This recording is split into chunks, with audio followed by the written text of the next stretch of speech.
একটি word file open করে দেখতে পাচ্ছেন। এই ফাইলটির পেজ সাইজ হচ্ছে কাস্টম সাইজ। আমি দেখাচ্ছি আপনাদের।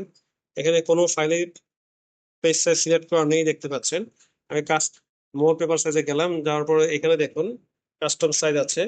তো এই কাস্টম সাইজ যখন আপনি প্রিন্ট করবেন তখন সেটা A4 সাইজ কিংবা লেটার সাইজের প্রিন্ট হবে না, একটু সমস্যা করবে।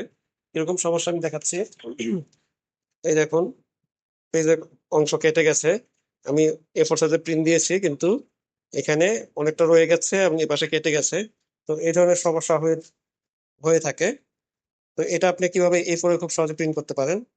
তো এটা করার জন্য আপনাকে প্রিন্ট কমান্ডে যেতে হবে। প্রিন্ট কমান্ডে যাওয়ার পরে আমি এখানে পেজ রেঞ্জ দিয়ে দিয়েছি।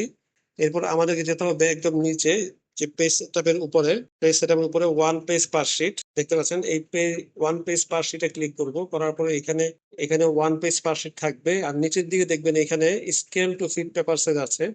এখানে মাউস নেওয়া মাত্রই ডান দিকে এখানে সবগুলো সাইজ চলে এসেছে। এখানে আমরা A4 সিলেক্ট করে দিব। A4 সিলেক্ট করার পর এখানে এই প্রিন্টারের সাথে এখন A4 সাইজটি ফিক্স হয়ে গেছে। এখন আমি যে প্রিন্ট দিব, যখনই এই প্রিন্ট কমান্ড দিচ্ছি, প্রিন্ট কমান্ড দেওয়ার পরে এখন আমার এই ফাইলের যতগুলো পেজ আছে সবগুলো A4 সাইজে প্রিন্ট হবে। দেখুন প্রিন্ট হচ্ছে। আমি একটি পেজ প্রিন্ট হওয়ার পর দেখাচ্ছি আপনাদের। দেখতে পাচ্ছেন এখানে সুন্দরভাবে প্রিন্ট হয়ে গেছে।